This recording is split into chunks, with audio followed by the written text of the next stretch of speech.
Senator John McCain's legacy was thrust into focus nearly 1 year ago when he announced his brain cancer diagnosis. The six-term senator and decorated Vietnam War veteran is now fighting the illness from his beloved Arizona and filling the role of one of the few congressional Republican voices to publicly rebuke Trump administration decisions. Yet the question of what happens if McCain steps down from office before 2022 is a lingering one, casting an uncomfortable haze around the future of a seat that can't quite ever be filled. John McCain is a one-of-a-kind politician, and there's no replacing him, said Stan Barnes, an Arizona Republican consultant. No one serving in political office today remembers a time when John McCain was not representing us in Washington. Some Arizona Republicans have criticized conversations about the future of McCain's seat as inappropriate. But reflections around the 81-year-old statesman's life, legacy and status as a national political figure have resurfaced via a new HBO documentary, John McCain, For Whom the Bell Tolls, and his new memoir, The Restless Wave. The McCains have a family retreat south of Sedona, Arizona, along tree-lined Oak Creek. Daughter Meghan McCain was married there.She said on KTAR's Mac and Gaydos radio show Tuesday that she's been trying to visit her father every other weekend. She said he's strong, walking, talking, and hanging in there. Not everybody's just dealing with it the best they can, Meghan McCain said.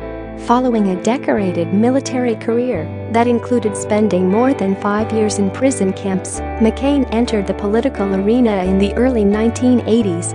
He went from the House of Representatives to being elected to the Senate in 1986, following Barry Goldwater, who retired.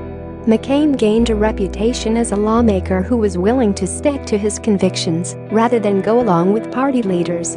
It is a streak that draws a mix of respect and ire.Matt Salmon, a former Arizona congressman, said McCain was instrumental in his own political career along with countless other Arizona Republicans. Much like Goldwater, McCain's been the godfather of Arizona politics for decades. Salmon said McCain exemplifies how to stand up for one's convictions and constituents regardless of the wants of party leadership. During the late 1990s, Salmon drove a successful effort to remove Newt Gingrich as Speaker. "I don't know that I would have had the courage to do something like that without a maverick like John McCain paving the way," he said. When Salmon was elected to Congress, McCain, as a mentor, was supportive, loyal and quick to share his dry sense of humor.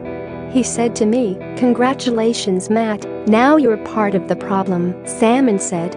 McCain's maverick ways have pressed on in the era of President Donald Trump. He continues to release statements and tweets from Arizona. Following Trump's decision to not endorse a G7 statement with other global trade leaders, McCain tweeted a message to U.S. allies that said in part, "Americans stand with you, even if our president doesn't." Senator Jeff Flake, Arizona's junior senator who is not running for re-election, said McCain's mantra of country before party sets him apart from other senators. Flake praised his honesty and transparency, as witnessed in the recent documentary. He was open about his mistakes and his failings, and that's part of what's so endearing about him, he said. Flake said during a recent visit with McCain at his home, the two sat on the deck for about an hour and talked about what they miss about Arizona politics, the kind that put party and partisanship aside. Flake said he's concerned that Arizona voters may miss out on having an independent voice that they've grown accustomed to when McCain is no longer in office. Share this article. Share today's politics kind of reward those who stick with the crowd, Flake said. The incentives are not here to be independent, and it takes a strong personality, like John, kind of an outsized personality, to pull that off. Former Arizona Congressman John Shouted said most lawmakers don't work as hard as McCain. He cited town hall meetings in Arizona that McCain held in non-campaign years. One time at Phoenix's Sky Harbor Airport, Shouted was speaking with McCain but had to cut the conversation short when about 100 people came over to talk to the senator. There's a personal side to John McCain which is very different than the public John McCain, and one that you can't help but like and respect, Shouted said. Some of the state's Republican voters have been critical of McCain for not being conservative enough.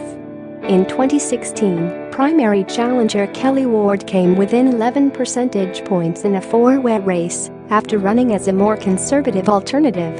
A few years before that, a censure effort from the state party called out McCain for campaigning as a conservative but voting more moderate. On the flip side, McCain's service and his ability to stick to his convictions have earned him respect from Democrats. McCain's vote against a repeal of the Affordable Care Act shortly after he announced his diagnosis further endeared him to those who might disagree with him on other policies, Democratic consultant DJ Quinlan said. He did have his high-profile moments where he was really willing to stick it to his party, Quinlan said. In the event McCain steps down from his Senate seat before 2022, state law requires the governor to fill a vacancy with an appointee of the same political party who will serve until the next general election. Republican Governor Doug Ducey hasn't been keen on speculating. He and his wife Angela visited John and Cindy McCain about 2 weeks ago. To anyone who uses this as an opportunity to speculate or fan the rumor mill, Washington, D.C.'s obsession with this "when there is no issue to be discussed is disgraceful," Ducey spokesman Daniel Scarpinato said in a statement. Yet rumors abound, with names being suggested as possibilities to fill the seat as an appointee, such as Cindy McCain, former Sen.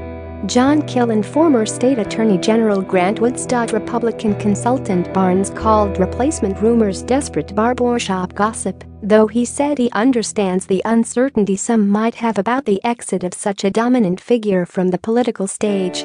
That particular Senate seat has been an outsized, powerful voice on the floor of the United States Senate, and you just can't overstate the importance of that phenomenon, Barnes said. Some had wondered whether McCain's seat would be up this year if he left office before May 30, the deadline for candidates to file signatures to get on the ballot. That opportunity is likely closed, meaning the next general election, where a candidate could run for the seat, would be 2020 instead of 2018. Secretary of State Michelle Reagan's office has said her office won't speculate on responses to possible vacancies and will make any decisions once a vacancy becomes available. Salmon said he doesn't think anyone can fill McCain's shoes. He recalled a trip to Vietnam, where he saw a monument to McCain. His voice is not just an Arizona voice, he said. It's a world voice. He said many are wishing McCain well and hoping for the best. He's one of the toughest guys I've gotten to know, Salmon said. It's not a disease that most people diagnosed with are successful at fighting. But they're not John McCain. He's a fighter.